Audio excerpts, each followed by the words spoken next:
Hello everyone, welcome back to my channel. So today I have come up with bank reconciliation statement. A very important chapter which comes in standard 11th and CA foundation, and I said important because for CA foundation point of view it comes up in exam, a 10-mark question, and in real life practically when you enter the real world accounts mein this statement is really important. So let us understand what it is. Okay, so now as the word suggests, bank reconciliation statement, you first need to understand that this is a statement. That means bank reconciliation statement, also called as BRS, does not form part of books of accounts. It does not form part of books of accounts. सो आप लोग पूछोगे कि क्या हम यहाँ accounting कर रहे हैं? हम अकाउंटिंग कर ही नहीं रहे. We are not doing accounting at all, but what we are trying to make, we are trying to prepare a statement जिसमें reconcile होगा. What do you mean by reconciliation? Reconciliation means to reconcile, to match. Now what do you have to match? So you have to match something related to bank. See, I am just trying to understand that name, bank reconciliation statement. So we are just trying that what do we have to reconcile. We understood that it's a statement for reconciliation. Now reconciliation of what? See, it actually reconciles the statement between our balance in bank account, balance in our books, which is called cash book, and the balance which is shown in our bank as per the passbook or the bank statement. Let us understand now one by one what is happening and why is this prepared. Okay, so see, any person, now practically let us talk, any businessman, and we also be making accounts, so we know now we do all the transactions related to bank account also, correct? So we are doing all the transactions related to bank account, cash account, or whatever it is. So in this chapter, first of all, understand whenever I am using the word cash book, I am just talking about the bank column. I will come on to that, but let me just try and explain you what is happening. हम हमारी books में, मतलब हम business की books में bank account maintain कर रहे हैं जिसके अंदर पूरे डिटेल्स बैंक में कब पैसा आया, कब पैसा गया, when is the money coming in the business, when is the money going out of this bank account, the transactions are recorded and we get a balance. So as on a particular day अगर आपको जानना है कि आपके amount में bank account में कितना पैसा है तो आप क्या करते हो, बैंक अकाउंट खोलते हो अपने अकाउंट्स में और देख लेते हो बैलेंस. अब टेक्निकली आपको नहीं लगता कि वही बैलेंस पासबुक में होना चाहिए? मतलब मैं अगर अपना बैंक स्टेटमेंट लेके आती हूँ उसमें भी सेम बैलेंस शो होना चाहिए. काफी बार, या बिजनेस के एंगल से तो let me tell you 99% of the times this balance जो मेरे बुक्स में मेरे हिसाब से बैंक का बैलेंस दिख रहा है और जब आप पासबुक से या बैंक स्टेटमेंट से बैलेंस टैली करते हो मैच नहीं होता है. अब वो क्यों मैच नहीं होता है? तो उसके काफी रीजंस है. It is not necessary always कि हमारे से कोई मिस्टेक ही हुआ है जिससे बैलेंस टैली नहीं हो रहा है. No, it is not because of that. There are N number of reasons जिसकी वजह से बैलेंस टैली नहीं होता है और उसी को रिकंसाइल करने के लिए ये स्टेटमेंट बनता है. तो अब इसे धीरे धीरे और अच्छे से समझते हैं. फर्स्ट ऑफ ऑल जब मैं कैश बुक की बात करती हूँ तो see, we already know that when it comes on to cash book, अब आप अच्छे से धीरे धीरे समझेंगे कैश बुक होता क्या है. So cash book is nothing but business के बुक्स में बैंक अकाउंट. मैं क्यों बैंक अकाउंट बोल रही हूं? हमारा बैंक अकाउंट मैं आपको बताती हूं एक बार. सी, जनरली वैसे आपने कैश बुक पढ़ा है, single column cash book. Single column cash book, you know that there is just a cash account. Then there is a double column cash book. Now double column cash book 11th वाले बच्चों को cash के साथ bank account पढ़ाया जाता है, but technically speaking double column cash book is actually cash and discount columns. And then there is a triple column cash book. In this triple column cash book you have your cash account, your bank account and your discount account. Okay, so basically whenever the business is maintaining his bank account, where is he doing the entries? He is doing the entries in a cash book bank column. Okay, so see, this triple column cash book somewhat looks like this. So you used to prepare your triple column cash book something like this. Triple column cash book में है, आपके 3 column बन जाते हैं.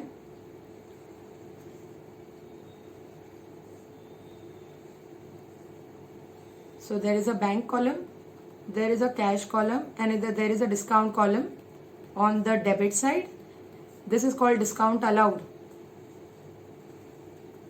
Then there is a bank column, cash column, and discount column on the credit side too. Okay, now, and this is discount received, and we know that for cash and bank, whatever deposits happen, yeah, we use the word receipts. Receipts we use the word for cash, and deposit word deliberately I am using in this video, so you pay attention. Whenever money comes in the business, be it cash or bank, we debit it because bank account is our asset. पैसा आया तो asset बढ़ेगा, इसीलिए debit.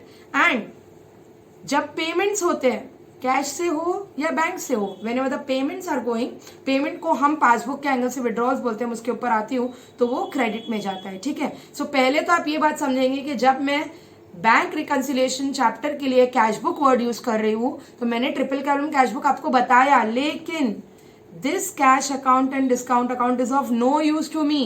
whenever I'll be using the word cash book here, I'll be just referring to bank column of cash book. मतलब मैं सिर्फ bank account की बात कर रही हूँ. कौन से बैंक अकाउंट की? मेरे बुक्स में मेरा बैंक अकाउंट जो मैं मेंटेन करती हूँ. मैं मतलब बिजनेस. ओके, अब अच्छा, पासबुक क्या होता है? पासबुक या बैंक स्टेटमेंट है बैंक की बुक्स में आपका अकाउंट. सी समझिए, अब ये तो मैंने आपको समझा दिया कि बैंक अकाउंट कुछ इस तरह बनता है, लेकिन अब इसको मैं सिंप्लीफाइड फॉर्म में आपको बताती हूँ. See, so suppose the business has a bank account with IDBI bank. So business के बुक्स में ऐसा कुछ दिखता है, IDBI बैंक अकाउंट, जिसके अंदर आपके लेफ्ट साइड में डेबिट, राइट साइड में क्रेडिट. और हमने अभी जैसे डिस्कस किया, whenever the amount is coming in the bank then you debit it, क्योंकि आपका एसेट है, अमाउंट बढ़ रहा है, सो आप डेबिट करते हो. तो बेसिकली क्या मैं ऐसा बोल सकती हूँ कि जब आप मनी डिपॉजिट करते हो बैंक में, आपका कोई चेक आया, आपने डिपॉजिट किया, तो आप डेबिट साइड पे लिखते हैं. Do you guys agree? Right. And जब भी कोई पेमेंट्स हो रहे हैं तो आप क्रेडिट साइड पे लिखते हो. Correct. This is what we are doing in our books. हमारी बुक्स में हम बैंक अकाउंट कुछ इस तरह मेंटेन करते हैं. अब आप पासबुक या बैंक स्टेटमेंट देखेंगे. सो पासबुक के अंदर let me tell you, so generally let me tell you that bank account cash at bank is our asset and it is debited. तो हमारा एक फिगर भी ले लेती हूँ कि चलो suppose amount receive from Hari, so cheque deposited from, cheque receive from Hari deposited. So हम लिखते हैं bank account debit to Hari account. Let us take a figure say 1 lakh. Okay, अब ये आपने डिपॉजिट किया, आपने अपने बुक्स में डेबिट किया. बैंक क्या करेगी? बैंक उसे क्रेडिट करेगी. मतलब बैंक का credit side is the deposit side. आप लोग सब जाके अपनी सेविंग बैंक पासबुक देख सकते हैं. आप देखोगे उसमें आपका बैलेंस क्रेडिट है. अभी हम तो कॉमर्स के बच्चे हैं, हम तो अकाउंट्स के बच्चे हैं, हमको पता है कि हमारा एसेट तो डेबिट होना चाहिए, तो फिर क्यों आपके सेविंग बैंक अकाउंट में क्रेडिट बैलेंस दिख रहा है और आपने कभी क्वेश्चन भी नहीं किया? द रीजन इज, आप ये समझिए, ये जो पासबुक है ये बैंक की बुक्स में आपका अकाउंट है. तो ये बैंक की बुक्स में, सपोज मेरा account Zainab account, so the amount which is there in your bank account is your asset. Your 100% correct. ये 1 लाख आपका एसेट है. बट अगर ये बैंक के एंगल से मैं देखूं तो उनके लिए लायबिलिटी है, क्योंकि आपका पैसा उनके पास पड़ा हुआ है. आप कभी भी जाके मांगोगे तो मिल जाएगा. यस, मिल जाएगा. तो ये आपका पैसा है जो बैंक के पास है. मतलब बैंक के बुक्स में जब आपको क्रेडिट बैलेंस दिखता है ना 1 लाख, तो this is actually they are wanting to say ये हमारी लायबिलिटी, हमारी किसकी? बैंक बोल रहा है कि हमारी लायबिलिटी है, we have to pay back to you. जब भी आप आके ये पैसा मांगोगे we'll have to give you. Understanding? That is why saving passbook में आप देखोगे आपको क्रेडिट बैलेंस दिखेगा. That credit balance is nothing but liability from bank angle. आपके लिए एसेट, उनके लिए लायबिलिटी. तो हम एक बात समझ गए कि जब हम हमारे बुक्स में डेबिट करते हैं, डिपॉजिट करते हैं, तब पासबुक क्या करती है? क्रेडिट करती है. और जब हमारे बुक्स में सपोज पेमेंट हुआ, सो to payment by say Akbar, you paid to Akbar rupees say 40,000. Okay, सो आपके पेमेंट साइड पे दिखेगा उनके डेबिट में विड्रॉल साइड पे दिखेगा, वही दिखेगा 2 अक्टूबर 40,000। एंड इसके बाद आपका बैलेंस आ जाएगा 60। एंड टेक्निकली बैंक का भी बैलेंस इधर 60 आना चाहिए। अब ये मैंने आपको समझाने के लिए यही बताया कि टेक्निकली दोनों बैलेंस सेम होने चाहिए, बट प्रैक्टिकली रियल लाइफ में आप देखोगे तो आपके बुक्स के हिसाब से जो बैंक अकाउंट दिख रहा है और पासबुक का जो बैंक स्टेटमेंट का बैलेंस दिख रहा है वो काफी बार मैच नहीं होता है। वो क्यों नहीं मैच होता है और उसे मैच करना क्यों जरूरी है वो हम इस चैप्टर में पढ़ेंगे। तो पहले तो हमने अभी तक जो समझा उसको एक बार और लिख लेते हैं कि देखो, कैश बुक के एंगल से जनरली डेबिट बैलेंस रहता है which is your asset. Generally, I am again again using the word debit balance generally. और वही पासबुक के एंगल से आप देखोगे तो कैश बुक का डेबिट मतलब पासबुक का क्रेडिट बैलेंस।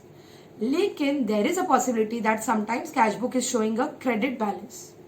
कैश बुक में क्रेडिट, सी हमें ये भी पता है बचपन से कि cash account can never be a credit balance. Cash कभी नेगेटिव नहीं हो सकती, या तो आपके पास कैश है या तो कैश नहीं है। कैश है तो डेबिट बैलेंस, कैश नहीं है तो जीरो। कभी मैं बोल सकती हूँ मेरे पास नेगेटिव 100 रुपीज है, माइनस 100 रुपीज है, नॉट पॉसिबल। बट बैंक के केस में मैंने आपको अभी बताया, मैं कैश बुक के किस अकाउंट की बात कर रही हूँ, I am talking about the bank column. Bank के केस में इज इट पॉसिबल कि क्रेडिट हो सकता है? यस, हो सकता है। किस केसेस में हो सकता है?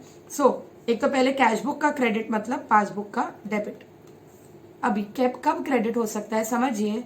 इन case of business accounts, business का बैंक अकाउंट बनता है करंट अकाउंट में।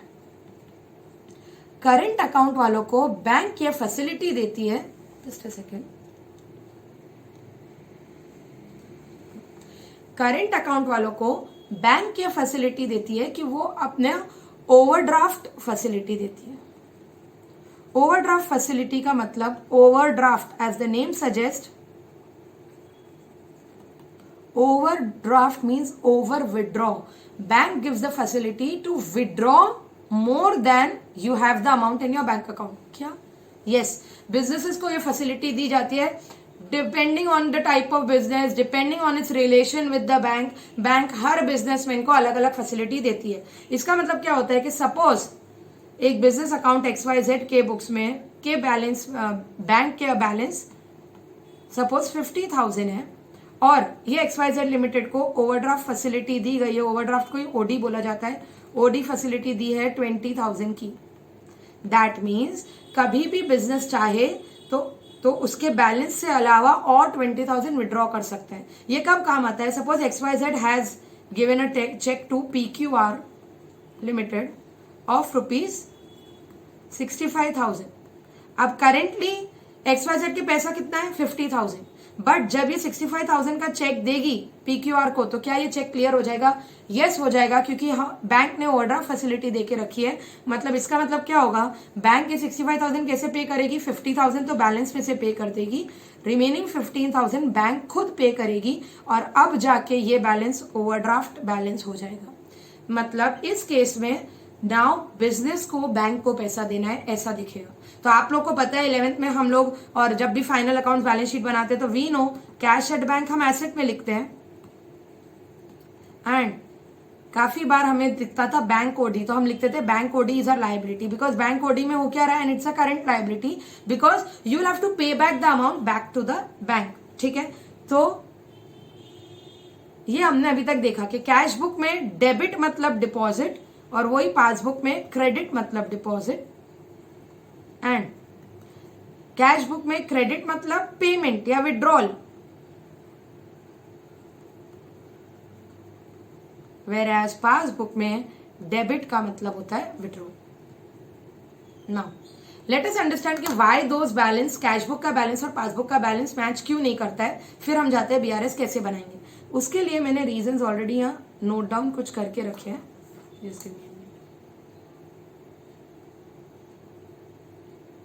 So, see, there are some reasons. Now, what are those reasons? वो एक एक को हम समझ के चलेंगे। आपको एक बार ये ट्रांजैक्शन समझ गए, ये रीजन समझ गए तो फिर BRS बनाना बहुत इजी होता है। First one, check deposited but not cleared. Check deposited but not cleared का मतलब क्या होता है? देखिए, चेक डिपॉजिटेड मीन्स आपको कोई चेक मिला और आपने बैंक में डिपॉजिट किया। Now any bank you take, generally क्या आपको लगता है कि आज मैंने कोई चेक डिपॉजिट किया, चेक ड्रॉप बॉक्स में डाल के आ गई, या चलो अकाउंट पे काउंटर पे क्लियरली मेरा चेक दे के आ गई तो आज के आज प्रोसेस हो जाएगा, आज के आज पैसे मेरे बैंक अकाउंट में आ जाएंगे? नहीं, ऐसा नहीं होता है। उसके काफी रीजंस है। सबसे पहले तो बैंक को ट्रांजैक्शन टाइम लगता है, प्लस क्या होता है, जैसे मैंने आपको बताया मेरा बैंक अकाउंट है आईडीबीआई, मुझे सामने वाले से पैसा मिला, उसका अकाउंट है आईसीआईसीआई। ओके, आईसीआईसीआई का चेक मुझे मिला है, मैंने आज आईडीबीआई बैंक में जाके डिपॉजिट कर दिया। Now what happens in real life, मुझे ये चेक मिला और मैंने डिपॉजिट कर दिया, तो मेरे बुक्स में आज ही एंट्री हो जाती है, तो बिजनेस के बुक्स में आज एंट्री हो जाती है bank account debit to party, जिस भी पार्टी से पैसा मिला। So see what is happening here, मुझे चेक मिला, मैंने चेक डिपॉजिट किया, तो मैंने अपने बैंक अकाउंट में मेरे बुक्स में अमाउंट बढ़ा दिया, मतलब कैश बुक में ये मैंने एंट्री ऑलरेडी कर दी। पर क्या वो पैसा पासबुक में अभी तक आया है? अब क्या होगा, आपने बैंक को दिया, बैंक आज वो चेक लेगी, उसकी पूरी डिटेल्स चेक करेगी, फिर बैंक ये चेक आईसीआईसीआई में देगी, आईसीआईसीआई वाला उस पार्टी से पैसा कलेक्ट करेगा, फिर आईडीबीआई में देगा, और आईडीबीआई से फाइनली वो पैसा मेरे बैंक अकाउंट में क्रेडिट होगा या मेरे बैंक अकाउंट में आएगा। इन सब प्रोसीजर को काफी दिन लग जाते हैं। और बीच में ऐसा भी हो सकता था कि कुछ हॉलीडेज थी, कोई बैंक हॉलीडेज थी, संडे था, इन सब से रीजंस भी हो सकते हैं। सो वो सबको इग्नोर भी करे तो भी 2-3 डेज मिनिमम ट्रांजैक्शन टाइम लग जाता है।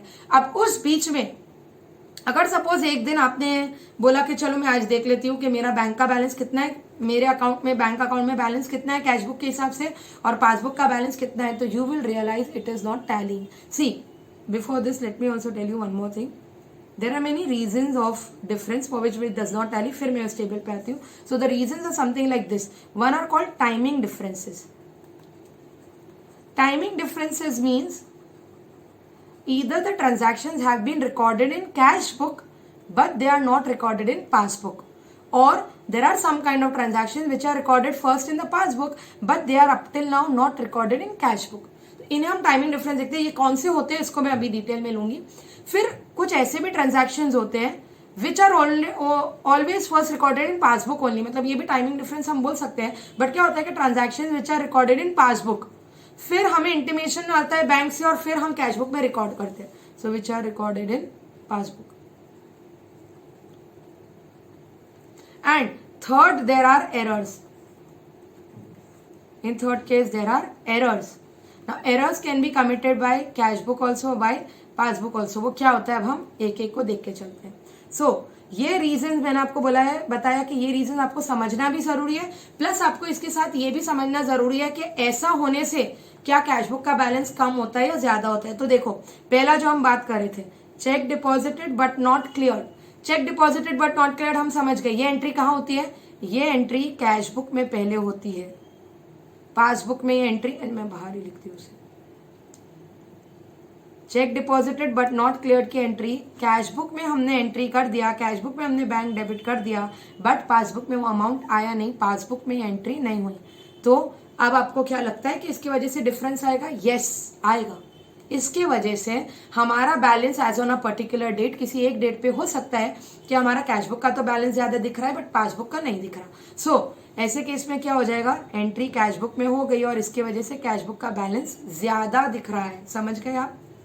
Next, cheques issued but not presented. See, cheques deposit की बात करूं या चेक्स इशू की बात करूं, जब भी आपको चेक किसी पर्टिकुलर डेट का मिलता है उसके बाद वो चेक की कुछ वैलिडिटी होती है। That validity is 90 days, 3 months तक वो चेक वैलिड रहता है। ओके, अब इस पीरियड में, इस पीरियड के अंदर अगर सपोज चेक आपने, जैसे मैंने चेक किसी को इशू किया, I have paid someone through a cheque, so do you think that every day I will call that person and asking कि अरे आपने चेक डिपॉजिट किया कि नहीं, आपने डिपॉजिट किया कि नहीं? ये जानना क्यों जरूरी है? क्योंकि मैं जब चेक इशू करती हूँ, see at the time when I am issuing a cheque, when I'm issuing a check, I'll do the entry party debit, or in case if I paid an expense debit मैं करके bank को credit कर दूंगी। इसका मतलब क्या हुआ? मैंने अभी अपने कैशबुक से वो पैसा बता दिया कि ये मैंने पे कर दिया, amount is going out. But आपको ये समझना है, हमारे बुक्स में हम एंट्री कब करते हैं? When we are doing a transaction. Passbook में एंट्री कब होती है? जब एक्चुअल अमाउंट या तो बैंक अकाउंट में आया या एक्चुअल अमाउंट बैंक से गया। पासबुक में एंट्री तभी होगी जब बैंक में सही में पैसा आया या सही में पैसा गया। ये चेक डिपॉजिट करना या चेक इशू करने से पासबुक वाले एंट्री नहीं करते। वो लोग एंट्री तब करते हैं जब ये फाइनली चेक क्लियर होके हमारे अकाउंट में आएगा, या फिर हमने चेक इशू कर दिया, सामने वाले ने जब वो चेक कलेक्शन के लिए डाला, चेक प्रेजेंट किया, तब हमारे अकाउंट से जब पैसे जाएंगे तब ही पासबुक में एंट्री होती है। So again this is a case where cash book में एंट्री हो जाएगी बट पासबुक में एंट्री नहीं होगी। So cheque issued but not presented से दो चीज समझे, पहले तो कि कैश बुक में एंट्री होती है, पासबुक में एंट्री नहीं होती है, और ऐसे एंट्री करने की वजह से कैश बुक का बैलेंस कम दिखता है। Okay, next, direct deposit by customer into bank. This is very much possible, and now in these days because of GPay and so much electronically things have become so easier that अब तो checks भी इतना use नहीं होते हैं, जीपे से transfer कर दिया, एनईएफटी कर दिया, आरटीजीएस कर दिया। ये सब वर्ड्स क्या है, ये सब की वजह से क्या होता है, सपोज मेरा एक पार्टी दिल्ली में बैठा हुआ है, मैं पुणे में हूँ, सो डायरेक्टली मुझे वो दिल्ली वाला बोलेगा मैम आपके अकाउंट डिटेल्स दे दीजिए, मैं आप पैसा जमा करवा देता हूँ। तो ऐसे करने से क्या होगा, पासबुक में ये अमाउंट पहले आ जाएगा। Direct deposit by customer into bank means passbook में तो अमाउंट आ जाता है ना। Suppose due to I forgot और may be I was busy in something, मैंने एंट्री अपने बुक्स में नहीं की, तो cheque deposited by customer into bank directly में क्या होता है, पासबुक में तो एंट्री हो गई बट कैश बुक में हम एंट्री करना भूल गए। ऐसे वजह से अच्छा डायरेक्ट डिपॉजिट हुआ है, पैसे पासबुक में आए, तो आपको क्या लगता है पासबुक का बैलेंस बड़ा होगा या कम होगा, पासबुक का बैलेंस बड़ा होगा। ठीक है, next, income directly received by bank, for example interest received, dividend received. Yes, you all know that whenever we are investing in some bonds or shares or whatever, the dividend which is received, आप उन्हें अपना bank account दे देते हो, interest या dividend directly आपके bank account में आ जाता है। वो लोग आपको कभी कॉल करके नहीं बुलाते हैं आपका इंटरेस्ट इतना 24.5 रुपीज बचा हुआ है आके ले लो, ऐसा कभी होता है नहीं। सो इंटरेस्ट हो या डिविडेंड हो डायरेक्टली हमारे बैंक अकाउंट में आ जाता है। इसका भी अमाउंट, सो हम क्या समझ गए ये चीज देख के, इसका भी अमाउंट पहले पासबुक में आता है, फिर हम बैंक स्टेटमेंट या पासबुक जब प्रिंट करके लाते हैं वी रियलाइज अच्छा ये इंटरेस्ट आ गया है, then we do the entry. So ये एंट्री पासबुक में हुई और कैश बुक में नहीं हुई। आप देख रहे हैं ये सब डिफरेंस की वजह से ही हमें बीआरएस बनाने की जरूरत पड़ती है, क्योंकि हमारा कैश बुक और पासबुक का बैलेंस मैच नहीं होता। सो इनकम डायरेक्टली रिसीव्ड की वजह से भी पासबुक का बैलेंस बढ़ जाता है। Next, expenses paid by bank on standing instructions. See, now banks give us quite a lot of facilities. उसमें से एक फैसिलिटी बैंक ये भी देती है कि आप हमें इंस्ट्रक्ट कर दो, आपके कुछ फिक्स पेमेंट्स हम ही पे कर देंगे। जैसे आपका लोन का ईएमआई एवरी मंथ का जो भी डेट है वील ओनली पे, तो लोन ईएमआई बैंक पे कर देगी, इंश्योरेंस हम पे कर देंगे। सो बैंक ये फैसिलिटी हमें देती है और हम बैंक को सिर्फ एक ऑर्डर करते हैं कि मेरा ये इंश्योरेंस आप पे कर दो, ये ईएमआई आप पे कर दो। ऐसे करने से क्या होगा, बैंक ड्यूली ऑन टाइम जिस डेट पे आपने बोला है बैंक तो वो अमाउंट करेक्टली पे कर देती है। सो पासबुक में एंट्री हो जाती है बट अगेन कैश बुक में हमारा अकाउंटेंट रिकॉर्ड करना भूल जाता है। सो इन दिस केस पेमेंट की वजह से पासबुक का बैलेंस आपको कम दिखता है। देन बैंक चार्जेस और interest debited by bank, this is again an important word, हमने अभी स्टार्टिंग में डिस्कस किया इस वीडियो के। डेबिटेड और क्रेडिटेड को बहुत अच्छे से आप संभालेंगे, specially when it comes to passbook. What did we discuss, that in case of passbook credit balance रहता है, तो क्रेडिट हुआ मतलब आपका बैलेंस बढ़ा और डेबिट हुआ मतलब आपका बैलेंस कम हुआ। तो बैंक जब चार्जेस डिडक्ट करती है तो फॉर श्योर आपका बैलेंस कम करती है पासबुक का। सिमिलरली इंटरेस्ट भी कभी कभी बैंक चार्ज करती है। इंटरेस्ट किस पे चार्ज करती है, तो ध्यान रखिएगा, interest on overdraft specially charge होता है। चार्ज होता है मतलब डेबिट होता है। आप इतना ध्यान रखेंगे कि कभी भी पासबुक में डेबिट हुआ मतलब पासबुक का बैलेंस कम हुआ। सो ये जो बैंक चार्जेस है, इंटरेस्ट है जो बैंक डिडक्ट करती है, वो हमेशा पासबुक में एंट्री पहले हो जाती है, कैश बुक में एंट्री तब नहीं होती है। हम स्टेटमेंट लेके आते हैं उसके बाद हम एंट्री करते हैं। Then interest credited by the bank, saving bank वालों को, सेविंग अकाउंट वालों को, और अगर आपके अकाउंट में पैसे आपको इंटरेस्ट मिलता है तो इंटरेस्ट पासबुक में मिल जाता है और अगेन कैश बुक में रिकॉर्ड नहीं होता है। तो आप देख रहे हैं ये जो मैंने ये वाला जो पूरा कॉलम बनाया है, दिस कॉलम इज, ये सब एंट्री कहीं जगह पे रिकॉर्ड हो जाती है, कहीं जगह पे रिकॉर्ड नहीं होती है। फर्स्ट रिकॉर्ड या तो कैश बुक में होता है या तो पासबुक में होता है, depending on the transaction. So interest credit की वजह से पासबुक का बैलेंस ज्यादा दिखेगा। Then cheque deposited dishonoured. Dishonoured का मतलब बाउंस हो जाना, चेक बाउंस हो जाना। अब क्या होगा, आपने एक चेक डिपॉजिट किया, तो हमने यहाँ डिस्कस किया ही था, जब भी मैं चेक डिपॉजिट करती हूँ बैंक को डेबिट कर देती हूँ। ये चेक आपने डिपॉजिट तो कर दिया, फिर आपको वो बैंक प्रोसेस करते हैं, जैसे आईडीबीआई बैंक आईसीआईसीआई वाले के पास जाएगी और ये अमाउंट मांगेगी। Suppose the cheque gets bounce because of insufficient funds, wrong date, wrong amount, there are many other reasons, wrong signature, उसकी वजह से बाउंस हो गया, तो क्या होगा, पैसा आपके अकाउंट में आया नहीं। ये चेक डिसऑनर की वजह से आपको इंटीमेशन दिया जाएगा, बैंक आपको इंटीमेट करेगी। ऐसे क्या होता है, चेक जब डिपॉजिट करते हैं ना तो पासबुक में अमाउंट बढ़ जाता है और फिर पासबुक वाला डिसऑनर की वजह से अमाउंट कम कर देता है। सो एक और चीज हम समझ गए कि चेक डिपॉजिट डिसऑनर की वजह से पासबुक में अमाउंट कम दिख रहा है, क्योंकि आपने कैश बुक में तो अमाउंट बढ़ा दिया था बट वो पैसा पासबुक में आया ही नहीं। ओके, देन नाउ ये तो हमने कुछ डिफरेंसेस की बात की जो या तो कैश बुक या पासबुक में हुए। ऐसा भी कुछ हो सकता है that suppose a cheque I received of 10,000 but गलती से मैंने एंट्री 1 लाख की कर दी, एक जीरो ज्यादा या कम कर दिया मेरे कैश बुक में। सो एरर्स हो सकते हैं कैश बुक पे, an number of errors are possible. See suppose debit का बैलेंस आपने क्रेडिट में लिख दिया, सपोज अमाउंट में मिस्टेक कर दी, सपोज कोई एंट्री को ट्वाइस रिकॉर्ड कर दिया, सपोज बैलेंस निकालने में कैलकुलेशन मिस्टेक हो गई। सो काफी टाइप के एरर्स पॉसिबल है, तो उन सब एरर्स को देखना पड़ेगा हमें ट्रांजैक्शन वाइज। अब यहां मैं कुछ नहीं लिख सकते, I am just writing there are an error in cash book because of which your balance as per cash book and balance as per passbook will not tally. Similarly passbook से भी mistake हो सकती है, yes पहले तो बहुत common था, अभी थोड़ा कम हो चुका है, but still there is a possibility के जैसे एक सिंपल एग्जांपल लो, इंडिया में Pooja Agarwal is such a common name. Agarwal काफी लोग स्पेलिंग में भी मिस्टेक कर जाते हैं। पूजा की स्पेलिंग POOJA या PUJA। There are N number of possibilities. हो सकता है कि आपके अकाउंट से किसी और का पैसा चला गया या आपके अकाउंट में कोई और पैसा क्रेडिट हो गया। सो पासबुक में भी काफी बार एरर्स होने के चांसेस हैं।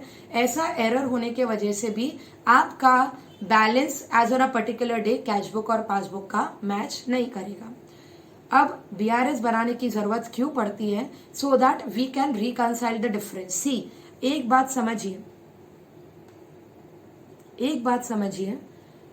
Balance sheet, the financial statements which I prepare, the balance sheet which I prepare as on a particular day, I write the total word only, उसमें कौन सा अमाउंट दिखता है?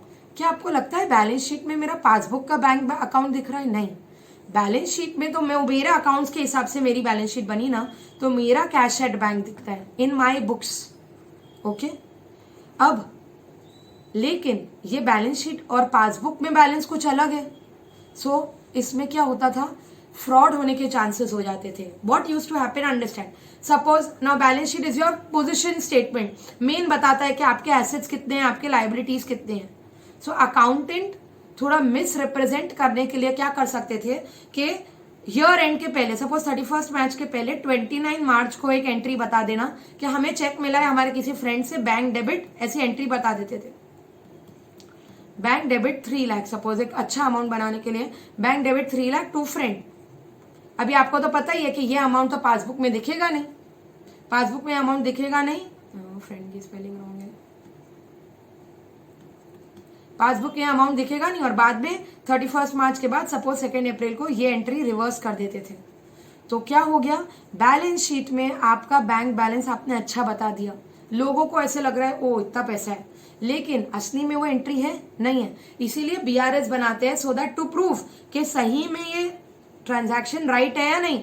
अगर ट्रांजैक्शन राइट होता तो ये 3 लाख बाद में मिलता, ठीक है, भले 31 मार्च तक नहीं मिला पर बाद में तो आना चाहिए, अप्रैल में वो अमाउंट मिलना चाहिए। तो अगर वो नहीं मिला दैट मीन्स आपने यहाँ एंट्री की थी, ऑडिट के टाइम पे ये पता चल जाता है। और ऐसी काफी चीजों को करेक्ट करने के लिए, और काफी बार क्या होता है, मेरा कैश एट बैंक सही में बहुत कम दिख रहा है 50,000, बट मेरे पासबुक में अच्छा खासा बैलेंस पड़ा हुआ है 2,70,000, इट इज पॉसिबल। तो उसके क्या रीजंस हैं वो समझने के लिए हम BRS बनाते हैं। तो चलिए अब हम आगे बढ़ते हैं कि BRS को प्रैक्टिकली बनाएंगे कैसे। BRS बनाने के 2 तरीके होते हैं, one is add less method and another is a plus minus method. with my years of experience I've realized that plus minus method is more easier because a child just has to understand that concept. एक बार आप plus minus समझ गए, फिर कैसा भी question आ जाए, वो favourable balance हो या ओवरड्राफ्ट बैलेंस हो, वो कुछ भी हो, आपको सोल्यूशन करने का तरीका एक ही रहेगा. तो अब हम समझते हैं वो प्रैक्टिकली सम कैसे सॉल्व करेंगे. चलिए, अब आपका ध्यान एकदम मेरे साथ होना चाहिए, मेरी तरफ होना चाहिए. एंड आप जो हैंड्स अभी मैं अपने काफ़ी यूज़ करूंगी, तो आप भी मेरे साथ वो हैंड्स यूज़ करेंगे. अभी देखिए, पहले तो BRS बनता कैसे आपको मैं बताती हूँ. तो BRS is prepared as on a particular date. As on कोई भी डेट रहेगा वो. प्लस माइनस में हम कुछ ऐसा बनाएंगे, पर्टिकुलर्स, देन फिर यहाँ पे आ जाएगा प्लस और यहाँ पे आ जाएगा माइनस. अभी एकेडमिक पॉइंट ऑफ व्यू से जब मैं आपको BRS की बात करती हूँ, तो let me tell you one thing. आपको जो क्वेश्चन आएंगे वो कैसे आएंगे, आपको या तो कैश बुक का बैलेंस दिया जाएगा. आपको देखो, प्रैक्टिकली रियल लाइफ में क्या हो रहा है, मेरे पास कैश बुक का बैलेंस है, मेरे पास पासबुक का बैलेंस है, बट मैं देखती हूँ दोनों मैच नहीं कर रहे, और हम फिर रीजन फाइंड करने का ट्राई करते हैं. बट अभी जब एकेडमिकली बात करते हैं तो क्या होता है, आपको कैश बुक या पासबुक किसी एक का बैलेंस दिया जाता है. आपको कुछ ट्रांजैक्शंस भी दिए जाते हैं which are nothing but the reasons for difference, कि क्यों हमारा बैलेंस नहीं आ रहा है, मैच नहीं हो रहा है. और अगर कैश बुक का बैलेंस दिया तो आपको पासबुक के बैलेंस पे आना पड़ेगा, या फिर क्वेश्चन में पासबुक का बैलेंस दिया है तो आपको कैश बुक के बैलेंस पे आना पड़ेगा. इसके लिए आपका क्वेश्चन करने का फर्स्ट स्टेप क्या हो जाएगा, you will have to write the balance which is given in the question. अब तो एक मिनट, हम साथ में ही स्टेप्स लिखते जाते हैं. Steps to solve a practical problem. So, first step would be write the balance given in question. ये हमारा स्टार्टिंग पॉइंट है कि कौन सा बैलेंस दिया है, कैश बुक का बैलेंस दिया है या पासबुक का बैलेंस दिया है. अब इसमें जैक क्या है, if the balance given B it cash book B it passbook, cash book का बैलेंस हो या पासबुक का बैलेंस हो, अगर वो फेवरेबल बैलेंस है तो प्लस में जाएगा. अभी मैं बात करूंगी फेवरेबल किसे कहते हैं. एंड कैश बुक का बैलेंस दिया है या पासबुक का बैलेंस दिया है, अगर वो अनफेवरेबल बैलेंस है तो माइनस में जाएगा. अच्छा, अभी किसे फेवरेबल और किसे अनफेवरेबल देखते हैं, वो देखते हैं. सो हमने अभी डिस्कस किया कि जनरली कैश बुक में हमारा डेबिट बैलेंस होता है क्योंकि वो हमारा एसेट है. So if nothing is mentioned, if suppose only balance as per cash book is mentioned, balance as per cash book बोला तो आप क्या मानेंगे, वो डेबिट बैलेंस है, वो फेवरेबल है, तो आप प्लस में लिखोगे. अच्छा, या तो ऐसा बोलेंगे या फिर बोलेंगे debit balance as per cash book. तो यहाँ पे उन्होंने ही क्लियरली मेंशन कर दिया डेबिट बैलेंस. कैश बुक में debit balance is good, it is favourable, वो मेरा एसेट है. So debit balance as per cash book भी आप प्लस में लिखेंगे. अच्छा, फेवरेबल बैलेंस अगर मेंशन किया, favourable word generally they don't use, but I am trying to cover up the maximum. वो लोग या तो सिर्फ balance as per cash book बोलते हैं या क्लियरली डेबिट बोलते हैं. पर ये फर्स्ट स्टेप है, स्टेप सॉल्व करने का पहला ही स्टेप है कि मैं प्लस या माइनस में सही लिखूं. उसके लिए मुझे यह जानना बहुत जरूरी है कि प्लस में क्या आएगा, फेवरेबल बैलेंसेस आएंगे. कैश बुक के एंगल से डेबिट भी फेवरेबल होता है, और अगर कुछ भी मेंशन नहीं है तो फेवरेबल होता है. So favourable balance as per cash book भी प्लस में आएगा. अब पासबुक की बात करें तो सिर्फ अगर आपको बैलेंस एज पर पासबुक या बैंक स्टेटमेंट बताया गया तो वो फेवरेबल रहेगा. If nothing is mention it is favourable. Then credit balance as per passbook is favorable. So credit balance as per passbook is favorable, and or they can use the word favorable balance as per passbook, even that will be favorable. So ऐसे 6 cases मैंने बताए, और भी कुछ ज्यादा होने के chance नहीं. अगर हो गए तो आपको क्वेश्चन पढ़ के समझ में आ जाएगा, but it will fit somewhere here. तो आपको समझ गया कि फेवरेबल बैलेंस है तो प्लस में लिखेंगे. अभी क्या होगा तो माइनस में लिखेंगे.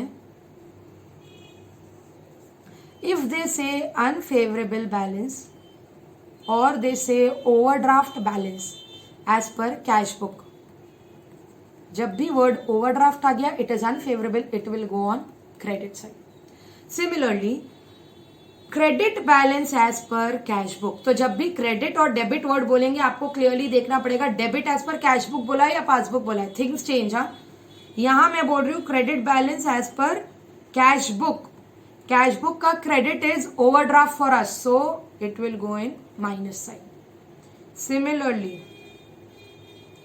Similarly, unfavorable, or I can say overdraft balance as per passbook will go on the minus side, and debit balance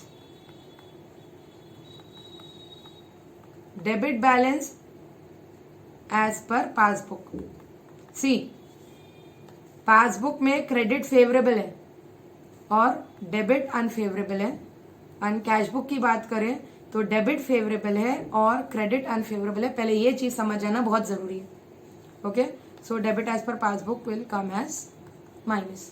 पहले आप ये नोट कर लें, ठीक है. इनमें से कोई एक पॉसिबिलिटी होगा. ये हमारा स्टेप 1 है. अब आते हैं स्टेप 2 पे. अब स्टेप 2 से आप मेरे साथ रहेंगे और मेरे साथ आप हैंड भी यूज करेंगे. बीआरएस के क्वेश्चन में it is very good and easier method to use your hands. तो एग्जाम में भी आप ऐसे हैंड्स यूज करोगे. You will not have to hesitate. In fact you will find everyone around you is using hands in BRS. See what happens, आपकी किसी एक hand को आप कैश बुक मानिए और आपके किसी एक हैंड को आप पासबुक मानिए. सो यहाँ पे राइट हैंड कैश बुक है, लेफ्ट हैंड पासबुक है, ठीक है. आप अपने हैंड पे लिख दीजिए कैश बुक और अपने लेफ्ट हैंड पे लिख दीजिए पासबुक. मेरे साथ करेस्पॉन्ड करिए. मेरा जो हैंड ऊपर जा रहा है आप अपना करेस्पॉन्डिंग हैंड ऊपर लीजिए. आई थिंक आपका भी राइट हैंड ऊपर जाएगा कैश बुक के लिए, ठीक है. एक हैंड कैश बुक, दूसरा हैंड पासबुक. अब पहले आप किसी भी ट्रांजैक्शन को देख के, हमने ऊपर रीजंस फॉर डिफरेंसेस देखा. ट्रांजैक्शन कैसा भी हो सकता है. या तो एंट्री कैश बुक में हो चुकी है, कैश बुक में अमाउंट बढ़ चुका है, या कैश बुक में अमाउंट कम हो चुका है, या फिर कोई एंट्री पासबुक में हो चुकी है, पासबुक में अमाउंट बढ़ चुका है, या पासबुक में अमाउंट कम हो चुका है. पहले आपको ट्रांजैक्शन को देख के अपने हैंड्स अकॉर्डिंगली मूव करोगे. अभी क्या मैं बोल रही हूँ, ट्रांजैक्शन को देख के आपके दोनों हैंड फ्री है. आप कोई भी हैंड मूव कर सकते हो ऐसे ऊपर नीचे. मुझको भी तू लिफ्ट करा दे सिंपली. बट आपको यूज करना है अपने हैंड्स, तो आप उसे मस्ती समझिए, कुछ भी करिए, बट क्वेश्चन सॉल्व करने के टाइम पे अच्छे से यूज करिए. अच्छा, सो हमारा स्टेप 2 हो जाता है move your hands freely up and down at this stage depending on the transaction. So हमने transaction देख के depending on the transaction.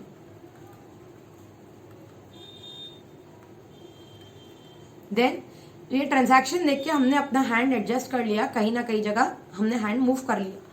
Then the third step is freeze the hand. This is the most important step.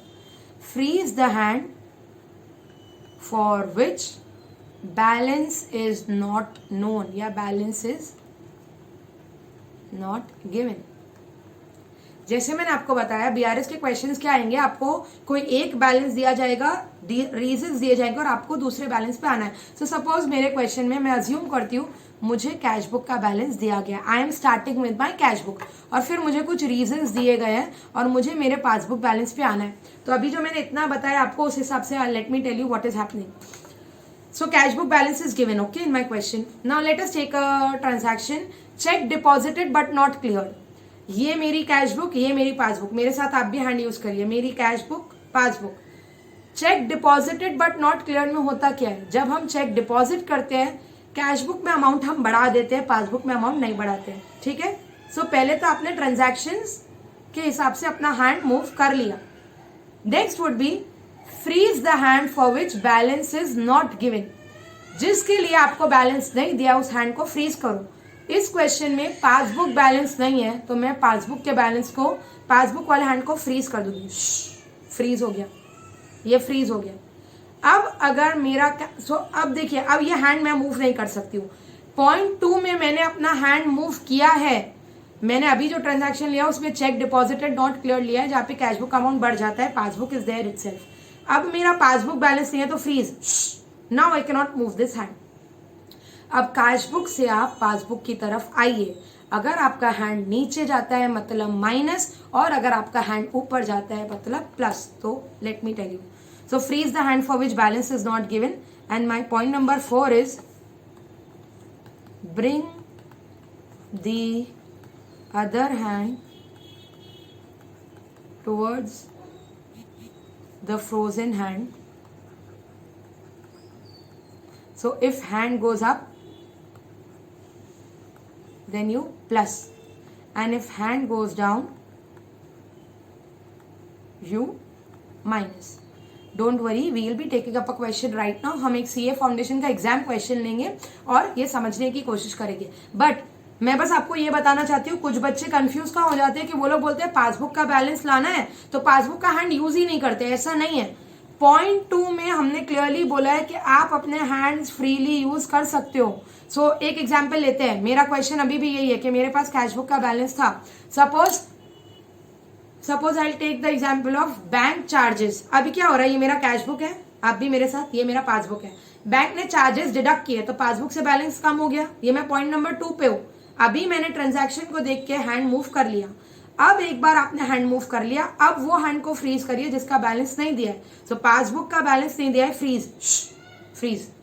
अब मैं cashbook से passbook की तरफ जाऊंगी, मेरा हैंड नीचे जा रहा है तो माइनस. ठीक है, ऐसा हम प्रैक्टिकली अब एक क्वेश्चन लेके करते हैं. चलिए,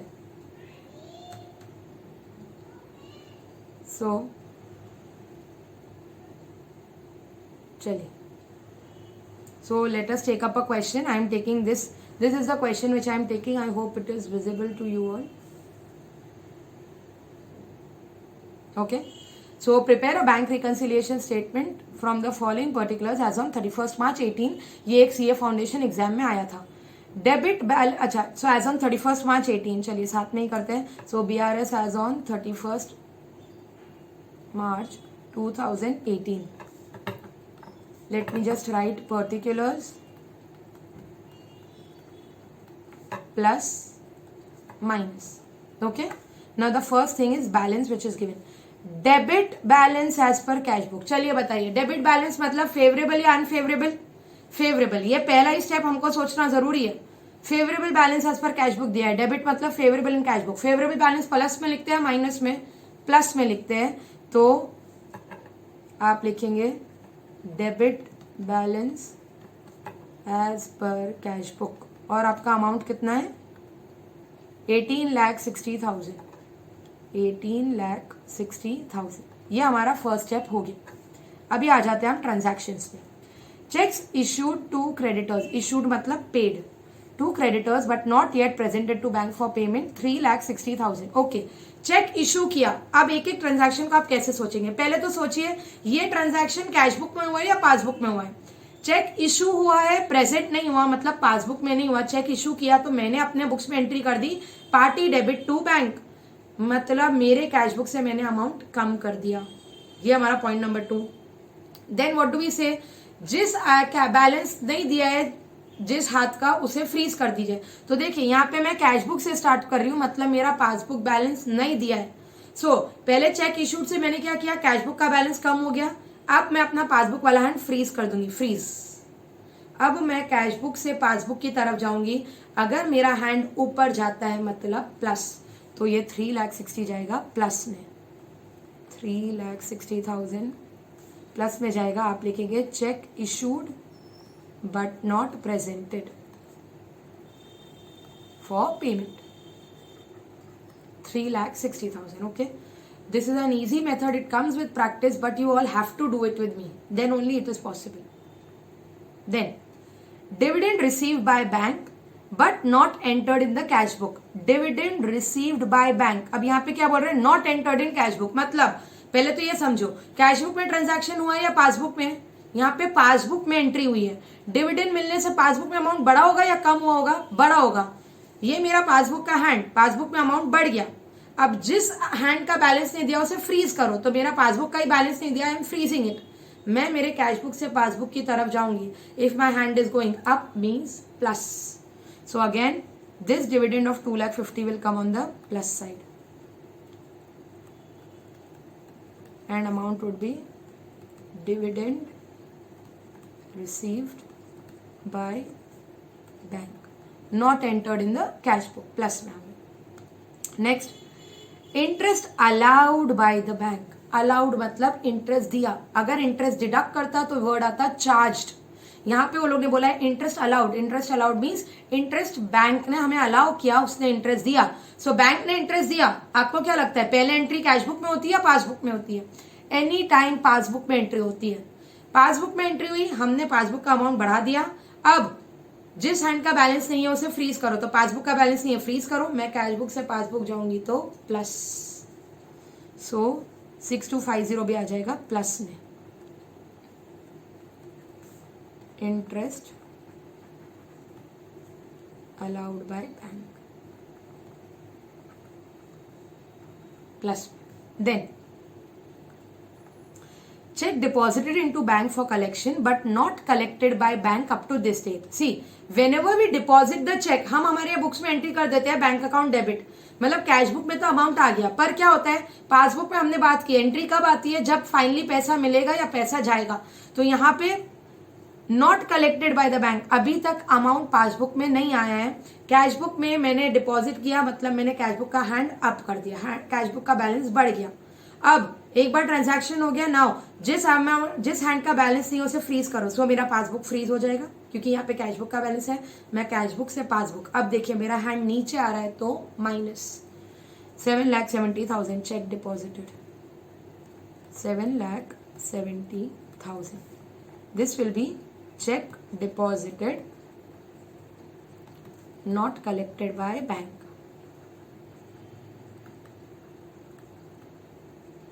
Okay, then bank charges not entered in cash book. Now clearly word is bank charges not entered in cash book. Passbook में चार्जेस से पासबुक का बैलेंस कम होता है, बराबर. चार्जेस कट किए होंगे तो पासबुक का बैलेंस कम हो गया. अब मेरा पासबुक का हैंड फ्रीज हो जाएगा क्योंकि ये बैलेंस नहीं है मेरे पास. मैं कैशबुक से पासबुक जा रही हूं तो minus. So 1,000 will be minus again. Bank charges. Then next, a check deposited into bank was dishonored but no intimation was received. Understand? Cheque deposit किया तो आपने कैशबुक का बैलेंस बढ़ा दिया. वो चेक डिसऑनर हो गया, मतलब बाउंस हो गया. तो क्या पासबुक में पैसा आया? नहीं आया. So what is happening, cashbook में तो अमाउंट बढ़ा हुआ है, पासबुक में अमाउंट नहीं आया. अब ये पासबुक के हैंड को फ्रीज करो क्योंकि इसका बैलेंस मुझे नहीं पता है. मैं कैशबुक से पासबुक की तरफ जाऊंगी तो माइनस. तो ये 1,60,000 भी जाएगा माइनस में. 1,60,000 check deposited dishonored.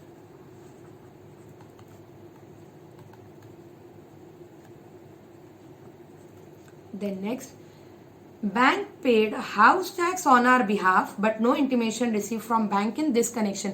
बैंक ने हाउस टैक्स पे किया.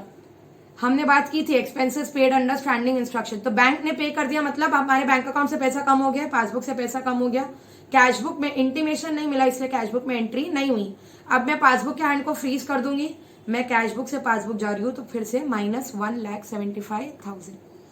सो 1,75,000 will come in minus and it will be bank paid tax under standing instruction.